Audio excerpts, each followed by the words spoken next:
말씀 사무엘하 16장 15절에서 23절까지의 말씀입니다. 사무엘하 16장 15절에서 23절입니다.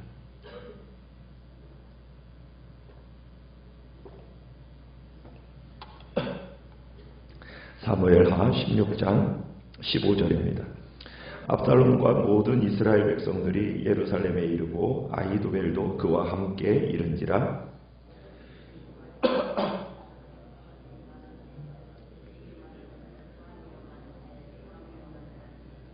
압살롬이 후세에게 이르되 이것이 내 친구를 후대하는 것이냐? 내가 어찌하여 내 친구와 함께 가지 아니하였느냐 하니,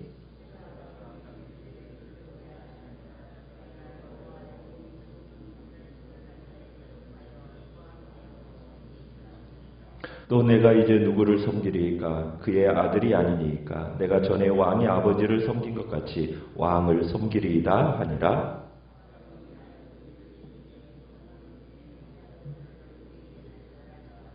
아히도벨이 압살롬에게 이르되 왕의 아버지가 남겨두어 왕궁을 지키게 한 후궁들과 더불어 동침하소서.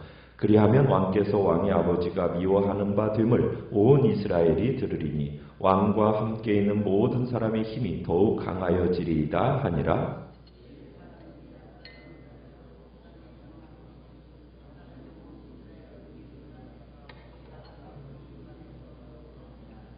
같이 읽습니다.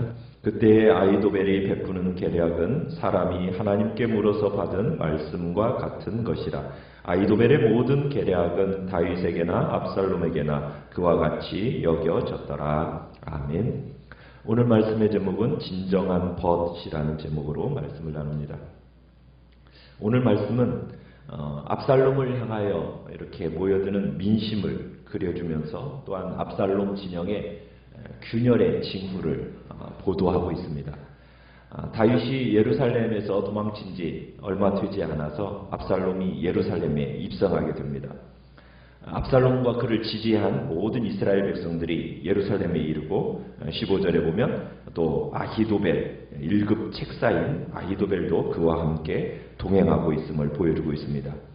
이때 16절에 보면 아히도벨의 강력한 대항마가 등장하고 있습니다. 그는 누구입니까? 다윗의 친구 아렉 사람 후세입니다. 이 후세가 압살롬 진영에 나아가서 위장투항을 하고 있는 겁니다. 이렇게 위장투항을 하고 있는 것은 다윗의 밀명을 받아서 지금 이렇게 나아가고 있는 거죠. 자, 후세는 압살롬의 환심을 사기 위해서 오버 액션을, 어떻게 보면은 오버 액션에 가까운 정치적인 제스처를 마다하지 않고 있습니다. 그래서 뭐라고 외치고 있습니까? 왕이여 만세, 왕이여 만세. 이러면서 이제 후세는 압살롬이 왕이 된 것을 강조하면서 인정하고 있는 것을 보게 됩니다. 그러나 여기서 후세는 지금 압살롬의 이름으로 입으로 호명하지는 않아요. 그러니까 형식적으로나마 다윗을 배반하지 않고 있는 거죠. 자, 후세가 다윗 왕의 1급 책사라는 것을 압살롬도 누구보다도 잘 알고 있어요. 그런 압살롬이 지금 후세가 이렇게 의아스럽게 전향하는 것에 대해서 놀라가지고 묻습니다. 17절에 보면 이것이 네가 친구를 후대하는 것이냐? 내가 어찌하여 내 친구와 함께 가지 아니하였느냐? 하고 묻습니다. 그러니까 압살롬은 이 후세의 이런 모습을 이렇게 받아들이지 않는 거죠. 의심하고 있는 거죠. 왜냐하면 분명히 다윗의 친구라는 것을 누구보다도 잘 알고 있기 때문입니다. 그래서 누구보다도 이 다윗과 정말 진정한 친한 사람이라는 것을 압살롬은 염두에 두고서는 이런 말을 하고 있는 거예요. 이에 대해서 후세는 자신이 어떤 사람인지에 대해서 18절에 얘기를 합니다. 자신은 특정인의 책사가 아니라는 겁니다. 민심을 얻은 사람의 참모라는 것을 힘주어 말하면서 압살롬을 안심시킵니다. 내가 그렇게 얘기하죠. 18절에 내가 여호와와 이 백성 모든 이스라엘의 택한 자에게 속하여 그와 함께 있을 것이니이다. 그러면서 지금 후세는 자기는 여호와와 백성들이 선택한 길을 따릅니다. 따르기로 했습니다. 이렇게 대답하고 있는 겁니다. 그러면서 후세는 압살롬을 가리켜서 뭐라고 얘기하고 있는 겁니까? 하나님이 선택한 왕이십니다. 뿐만 아니라 당신은 모든 이스라엘의 선택한 왕입니다. 이렇게 선언하고 있는 겁니다. 그러면서 19절에 가보면 이렇게 또 얘기를 하죠. 후세에 어떻게 보면 현실 인식에 입각한 어떤 냉철한 결단을 보여주듯이 또 내가 이제 누구를 섬기리이까? 그의 아들이 아니니까 내가 전에 왕의 아버지를 섬긴 것 같이 왕을 섬기리이다 하면서도 단호하면서도 아주 부침성 있게 접근을 하는 겁니다. 자, 이렇게 후세가 압살롬에게 이렇게 다가오니까 압살롬의 마음이 어떻겠습니까? 급격하게 쏠리게 되겠죠. 후세같이 비중 있는 사람이 정말 다윗을 배반하고 압살롬에게 붙었다. 이것은 정말 압살롬에게 있어서 승리가 보장된 거나 다름이 없다라고 생각을 했던 겁니다. 참 압살롬은 야망은 있었지만 진실을 볼 수 있는 능력은 없었던 거죠. 비록 후세는 가슴은 아팠지만 어찌든 압살롬에게 무릎 꿇은 이유가 무엇이었습니까?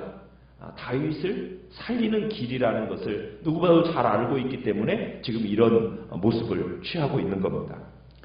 자, 그러나 압살롬의 1급 책사는 누구입니까? 아히도벨입니다. 그래서 압살롬이 아히도벨에게 20절에 가면 묻습니다. 지금 현 단계에서는 어떻게 해야 왕권을 확실하게 장악할 수 있겠는가? 다윗 왕을 어떻게 보면 완전히 몰아낼 수 있겠느냐? 너는 어떻게 행할 계략을 우리에게 가르쳐라. 이렇게 주문을 합니다. 그러니까 아히도벨이 뭐라고 답변을 해주고 있습니까? 21절에서 다윗 왕이 남겨둔 후궁을 공개적으로 인수해서 동침할 것을 주문하고 있습니다. 아히도벨이 이렇게 충고하는 목적은 두 가지가 있습니다.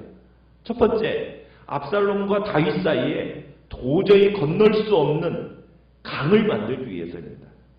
도저히 화해할 수 없도록 완전히 적이가 생기게 나게 만들도록 하기 위해서 이제 지금 압살롬에게 이런 주문을 하는 겁니다. 그러면서 다윗을 미워하는, 어떻게 보면 다윗과 지금 관계가 그렇게 별로 좋지 않은 이 북이스라엘 지파의 민심이 압살롬에게 완전히 쏠리도록 만들게 하기 위해서 지금 이런 현상을 주문하고 있는 겁니다. 우리가 심의의 상황 속에서도 봤지만 지금 다윗에 대한 북이스라엘, 사울과 관련되어 있는 북이스라엘의 민심은 별로 좋지 않아요. 거기에다가 아람 지역이자 북이스라엘 지파와 가까운 그술 왕가, 이 그술 왕가를 의가로 갖고 있는 이 압살롬을 상대적으로 북이스라엘 지파 쪽에서 이 광범위한 지지를 얻고 있었거든요. 그래서 아히도벨은 지금 압살롬이 다윗 왕에게 미온적으로 반역하거나 혹은 도중에 이렇게 반역이 무산되어서 다시 아버지와 다윗 세력이 이렇게 화해하게 되는 이 국면에 치닫지 못하도록 하기 위해서 어떻게 하는 겁니까? 아버지 다윗 왕권을 모욕하라는 거예요. 그러니까 압살롬이 다윗 왕에게 아주 미워함을 받는 사람이 되었다라는 것을 온 이스라엘로 하여금 알려야 된다는 겁니다. 그러면은 뭐라고 얘기하고 있냐면 반역에 동참한 사람들의 세력이 더 강성해질 거다. 지금 이렇게 얘기를 하고 있습니다. 모든 사람의 힘이 강해질 것입니다. 일단 압살롬의 반역에 동참한 사람들이 혹시 마음이 변해가지고 다윗의 진영으로 투항하지 못하도록 하기 위해서 지금 아주 극단적인 선택을 하도록 만들고 있는 겁니다. 또한 고대 이스라엘이나 근동에서는 공식적인 왕위 계승자가 선왕이 남긴 후궁을 취하는 그런 관습이 있었어요. 그래서 압살롬이 다윗의 왕궁을 취하는 것은 어떻게 보면 공식적인 왕위 계승자이다라는 것을 선포하는 의미가 있는 겁니다. 그러니까 아히도벨은 그런 생각이 있었던 거죠. 아직도 백성들의 마음속에는 지금 누가 왕이라는 것이 새겨져 있었겠어요? 다윗이 아직은 왕이라는 것이 새겨져 있었기 때문에 이제 다윗 시대는 이제 완전히 끝났다.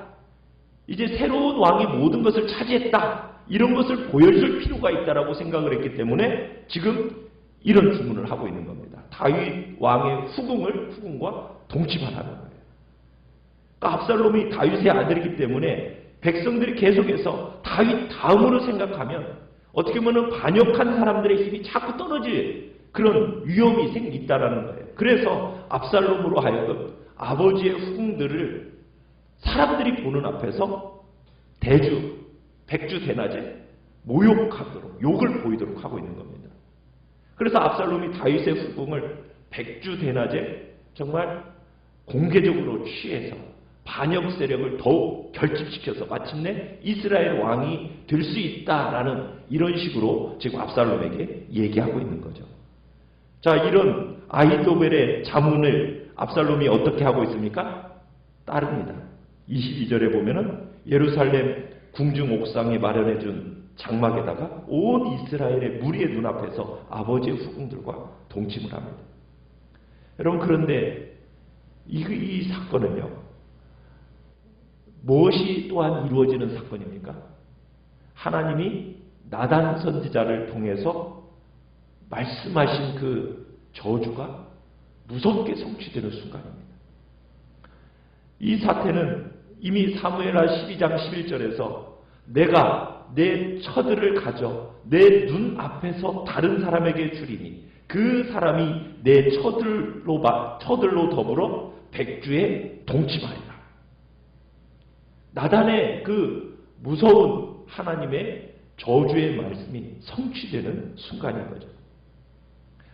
이 저주는 남의 아내를 빼앗아서 간음을 범한 다윗으로 하여금 아내를 빼앗기는 고통이 무엇일까? 아내를 빼앗기는 그 고통을 겪음으로 말미암아 자신의 죄악이 얼마나 참혹한 죄악인지를 느끼게 만들려는 하나님의 의도가 반영되어 있음을 우리에게 보여주고 있는 겁니다. 하나님은 이 사건을 통해서 너는 사람들 모르게 죄를 지었는지 모르지만 그 죄라는 것은 어떤 죄도 감추어질 수 없다라는 것을 분명하게 알게 하고 있는 겁니다. 자, 그런데 사실 아버지 다윗 왕에 대한 이 압살롬의 패륜적인 행위가 나중에는 다윗에 대한 이스라엘의 민심을 동정으로 바꿔버리는, 적이가 아니라 동정으로 바꿔버리는데 한 몫을 하게 됩니다. 자, 그런데 왜 압살롬은 이런 아히도벨의 어리석은 도모를 쉽게 받아들였겠습니까? 자, 사무엘서 기자가 23절에 이렇게 얘기를 하고 있어요. 그때에 아히도벨이 베푸는 계략은 누가 베푸는 것 같더라? 그렇죠. 하나님께 물어서 받은 말씀과 같은 것이다. 그만큼 아히도벨은 정말 어떤 영적인 권위를 가졌던 사람이었다는 얘기입니다. 그러니까 다윗의 정말 아히도벨이라는 사람은 정말 뛰어난 사람이었던 거예요. 그래서 아히도벨이 압살롬에게로 이렇게 붙었다고 하니까 다윗이 어떤 기도를 했었습니까? 원컨대 아히도벨의 모략을 어리석게 해주십시오. 이렇게 기도를 하지 않았습니까? 결국 다윗 왕과 압살롬의 싸움은 모략의 싸움이었거든요. 자, 그런데 하나님께서 이 악인을 멸망시키시기 전에 그 악인이 악한 모략에 감동시키게 하심으로써 이 악한 모략을 도모하고 실행하게 하심으로 결국은 파멸시킨다라는 것을 지금 우리에게 보여주고 있는 겁니다. 그러면서 하나님께서는 누구를 압살롬에게 아히도벨과의 대항마로서 누구를 붙여놓으셨다고요? 다윗의 친구 후세를 딱 붙여놓으면서 모략이 어리석게 만들어지는데 이제 한 몫을 하도록 하나님께서는 역사하고 계시는 거죠. 자, 그런데 우리가 후세를 한번 보면은 후세는 16절에 보면 뭐라고 얘기하고 있습니까? 다윗의 친구라고 불리고 있어요. 다윗의 친구. 그러니까 다윗이 지금 공경에 처해 있을 때 다윗을 결정적으로 구해준 사람이 바로 누구냐면 바로 이 후세입니다. 다윗이 부탁을 했잖아요. 네가 지금 적군 압살롬에게로 가라. 자, 압살롬도 후세가 누구라는 것을, 다윗의 친구라는 것을, 어떤 사람이라는 것을 누구보다도 잘 알고 있어요.